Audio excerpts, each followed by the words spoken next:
أعوذ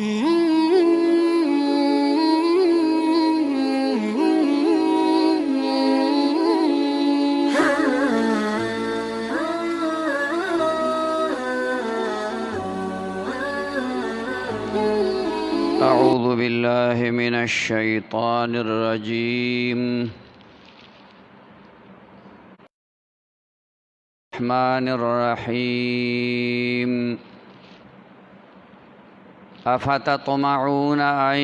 يؤمنوا لكم وقد كان فريق منهم يسمعون كلام الله ثم يحرفونه من بعد ما عقلوه وهم يعلمون. دې آیاتونو کې الله جل شانه د یهودو د یو بل نافرمانی ذکر کوي او مسلمانانو ته تسلی ورکوي چې دا خلق په تاسو باندې یقین نه کوي او ایمان نه راوړي. که تاسو په دې امید کې ناس یئ، په دې تمه کې ناس یئ چې دی بس تاسو په خبره باندې یقین وکړي، ستاسو دین به ومني، قرآن باندې به ایمان راوړي، نبی علیه السلام باندې به ایمان راوړي، نو دا تمه تې مه کوئ، ځکه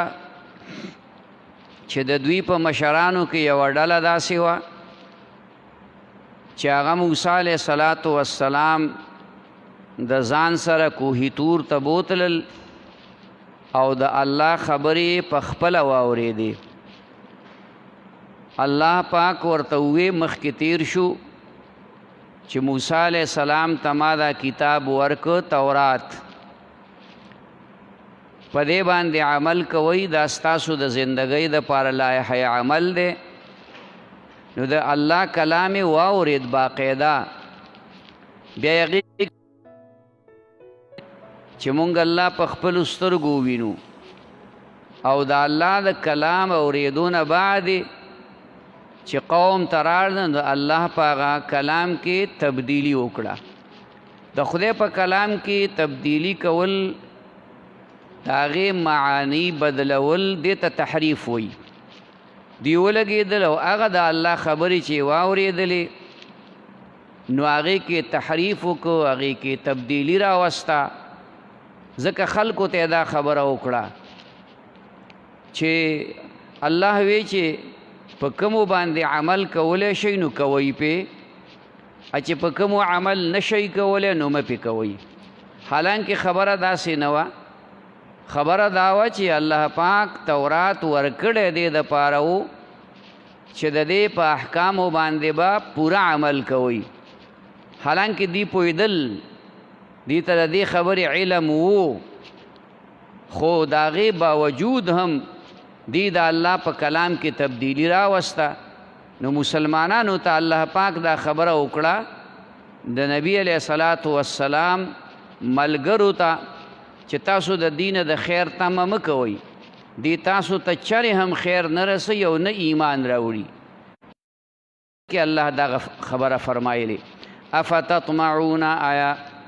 امید کوئ تاسو ان یؤمنوا لکم چې یقین به وکړي دوی په تاسو، یعنی په تاسو ایمان به راوړي او ستاسو په خبره به عمل وکړي. وقد کان فریق منهم، په تحقیق سره وایه یوه ډله د دوی نه، یسمعون کلام الله، چې واورېد کلام د الله، الله ته په خپله خبره وکړه. ثم یحرفونه، بیا تحریف وکړه په هغې کې، یعنی بدل را بدل کړه، معناګانې وله بدل کړي. من بعد ما عقلوه، رسته د دې نه چې پوه شوي دوی، وهم یعلمون، او حال دا دی چې دوی پوهېږي. د عقل په ذریعه هم دا معلومه کړه او د هغې باوجود دې سره علم و او بیا یې انکار وکړه. وإذا لقوا الذین آمنوا، هر کله چې ملاو شي دوی د هغه کسانو سره چې ایمان یې راوړی،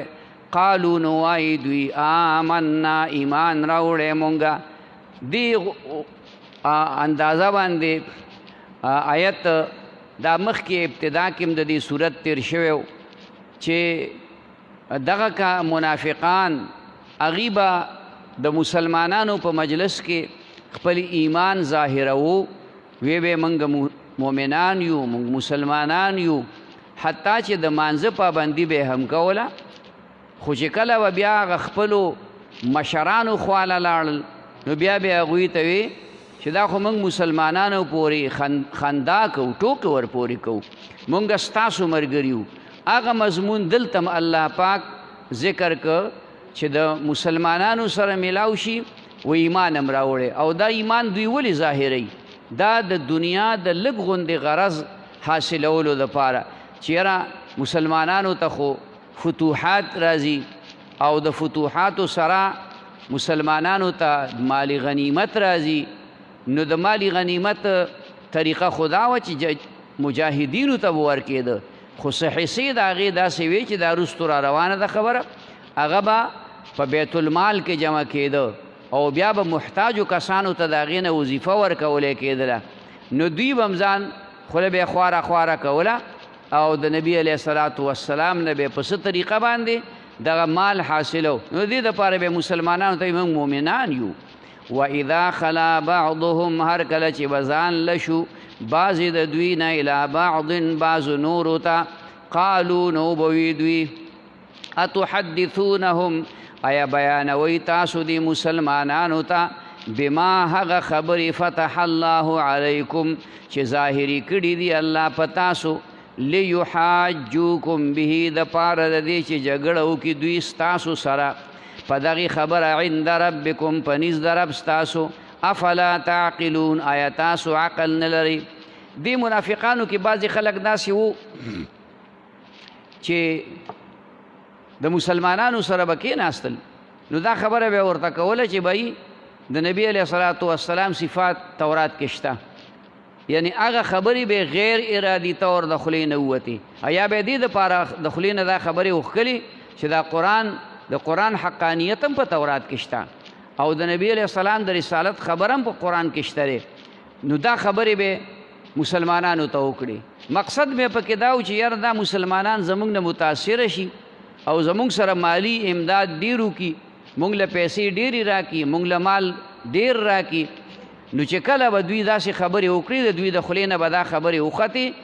یا په اراده او یا غیر اراده باندې نو بیا به ورته نورو ملګرو وي چې ګوره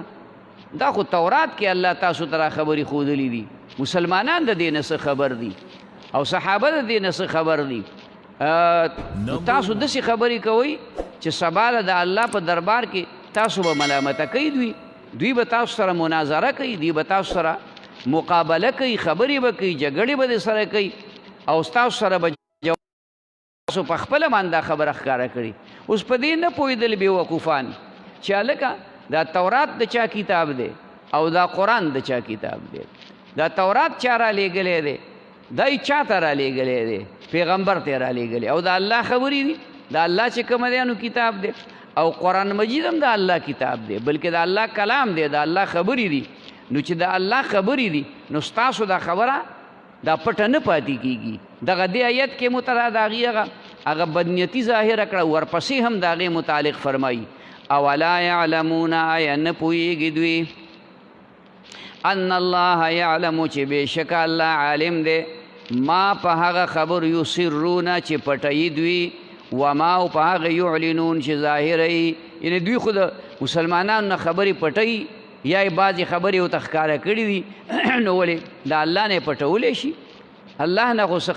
خبرې پټولی نه شي که دوی پټې خبرې هم کوي او دوی سازشونه هم کوي نو د هغې علم الله ته شته او که دوی ښکاره څه عمل کوي د هغې هم علم الله ته شته د ښکاره او د پټو خبرو علم دواړه الله ته دی ومنهم بعضې د دوی نه امیون امیان دي هیڅ نه دي ویلي لا یعلمون الکتاب نه پوهېږي دوی په کتاب الا امانیه مگر د دروغو ارزوګانې دي د دوی و ان هم نه دي دوی الا یظنون مگر ګمانونه کوي بعضې خلک په دغه یهودو کې داسې و چې هغه بلکل بې تعلیم و څه خو پکې تعلیم والو د قرآن د تورات علم ورسره خو څه داسې و چې هغه بلکل انپړ نو هغې ته خو دا د سره پته نه وه خو هغې به دا ارزوګانې کولې چې یاره موږ د دې خپلو مشرانو د دې تابعداري به کوو موږ به د دې ملګرتیا کوو او د دې د ملګرتیا په وجه باندې به یو وخت راځي چې موږ به مسلمانانو باندې غلبه کوو او موږ به مسلمانان چې کم دی هغې ته شکست ورکوو او دنیا کې به هم چې کم دی زمونږ او بله طرف ته دا ګمان به هم و چې آخرت کې به موږ که جنت ته ځو دا زمونږ دپاره جنت چې کم دی نو حق دی فویل للذین نو هلاکت دی دپاره د هغه کسانو یکتبون الکتاب چې لیکي کتاب یعنی تورات بأیدیهم په لاسونو خپلو ثم یقولون بیا وایي دوی هذا من عند الله دا د طرفه د الله نه دی لیشترو به د پاره د دې چې واخلي په دې باندې ثمنا قلیلا پیسې لګي دې کې یهودو کې دا لوی کفر پروتو چې د تورات احکام دا به بدلول را بدلول په لاسو باندې به یو کتاب ولیکو څه خبرې به پکې د تورات ولیکلې څه خبرې به پکې د ځان نه راوستې لکه مخکې دا خبره موږ عرض کړې وه چې د غریب سړي دپاره بس سزا چې کوم په تورات کې وه نو حقه سزا بیا وله ورکوله ځکه ملکي خو د دوی وه مشري خو د دوی وه نو هغه ته به حقه سزا ورکوله لکه د غلا سزا وه د لاس پرې کولو نو چې غریب سړي به غلا وکړه نو لاس به یې پرې کړ او چې مالدار سړي به غلا وکړه نو د مالدار سړي نه به دوی پیسې واغستې رشوت به یې واغسته او تورات کې به یې ټکې ورسره سیوا ولیکه چې یاره د دې دپاره بس معمولي غونې دبکه شبکه ده او چغې لا ورپسې وباسئ په خرې سور کوي دا سزا ده حالانکه لاس پرې کول د ټولو دپاره شریعت کې دا حکم نشته چې د مالدار دپاره به یو شانې حکم وي او د غریب دپاره به بل شانې حکم وي نه که مالدار دی که غریب دی د ټولو دپاره به یو شان حکم وي رسول الله صلی الله علیه وسلم په زمانه کې یوې زنانه چې د هغې فاطمه نوم و هغې غلا وکړه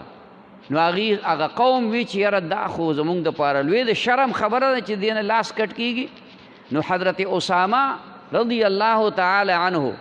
دای نبی علیہ السلام ته سفارشي ولیږه چې ته ورشه او نبی علیہ السلام ته ووایه چې دې سزا کې لږ شانتي اسانتیا راولي نو چې هغه لاړ او نبی علیہ السلام ته خبره وکړه نو نبی علیہ السلام ډېر سخت غوسه شو وی زما دې په الله قسمی که د محمد صلی الله علیه وسلم لور فاطمې غلا کړی هم به تې ما لاس کټ کولی دا زما حکم دی دا خو د الله حکم دی دی که زما څه اختیار چلیږي د رسول الله مبارک دومره سخته خبرې مرکز شریعت کې د چا لحاظ نشته د چا د مالدارۍ لحاظ نشته د چا د غریبۍ لحاظ نشته د چا د خاندان لحاظ نشته حکم دی د ټولو مسلمانانو دپاره به یو شانتي نو تورات هم د الله دینو هغه هم د الله کتابو او هغه هم اسماني دینو نو هغې کې هم د چا لحاظ نه و دوی به دقه خبره کو دا تحریف به پکې کو نو په خپلو لاسو به ولیکه وی دا نه دا په تورات کې لیکلي دي تورات کې دا خبره لیکلې ده نو تورات کې به نه ولیکلې دوی به پکې ولیکله دوی به ولیکله چې یاره د غریب سړي دپاره دا حکم دی او د مالدار دپاره دا حکم دی به هر حال او څه به کول لیشترو به ثمنا قلیلا په دې به د خلکو نه پیسې اخیستې د خلکو نه پیسو اخیستلو مطلب دا و چې حکم به ورله بدل که او رشوت به یې واخیست فویل لهم نو هلاکت دی د دوی دپاره مما د هغې نه کتبت ایدیهم چې ولیکل لاسونو د دوی وویل لهم او هلاکت دی دوی دپاره مما د هغې نه یکسبون چې کسب کوي دوی نه چې دا په لاسو یې څه ولیکل د دې په وجه به هم دوی هلاکت او تباهۍ ته جهنم ته به ځي او کم اعمال چې کسب کړه کم یې وکړه یا په دې باندې کمې پیسې واخیستې دا حرامې دي د دې په وجه باندې به چې کوم دی هم جهنم ته ځي وقالو دا رکو پورا کو که نه رکو خو ډېر لرې نه ویم پورې کو که نه بس دی ازه بس دی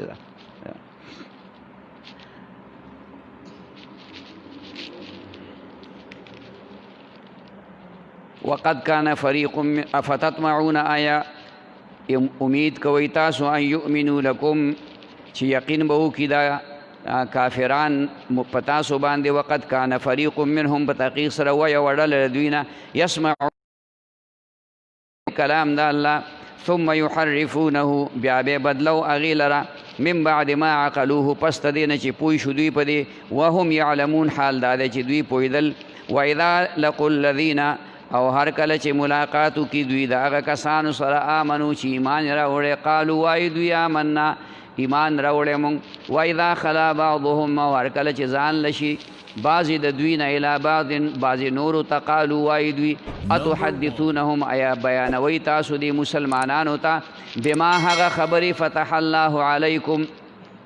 چې ظاهري کړي دي الله په تاسو باندې لیحاجوکم به د پاره د دې چې جګړه وکړي دوی ستاسو سره په دغې خبرو عند ربکم په نزد رب ستاسو افلا تعقلون آیا تاسو عقل نه لرئ اولا یعلمون آیا نه پوهېږي دوی ان الله یعلم چې بېشکه الله عالم دی ما په هغه خبرو یسرون چې پټوي دوی وما یعلنون او هغه چې ښکاره کوي دوی ومنهم بعضې د دوی نه امیون امیان دي انپړ دي لا یعلمون الکتاب نه پوهېږي په کتاب الا امانیه مگر ارزوګانې دي د دوی و ان هم او نه دي دوی الا یظنون مگر ګمان کوي فویل للذین نو هلاکت دی د پاره د هغه کسانو یکتبون الکتاب چې لیکي کتاب بایدیهم په لاسونو خپلو ثم یقولون بیا وایي دوی هذا من عند الله دا د طرفه د الله نه دی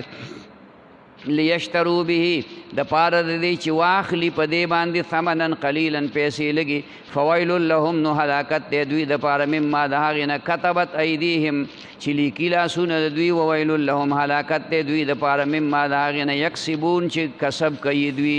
صدق الله العظیم ربنا آتنا في الدنيا حسنة وفي الآخرة حسنة وقنا عذاب النار اللهم أحسن عاقبتنا في الأمور كلها وأجرنا من خزي الدنيا وعذاب الآخرة وصلى الله تعالى على خير خلقه محمد وعلى آله وأصحابه أجمعين آمين يا رب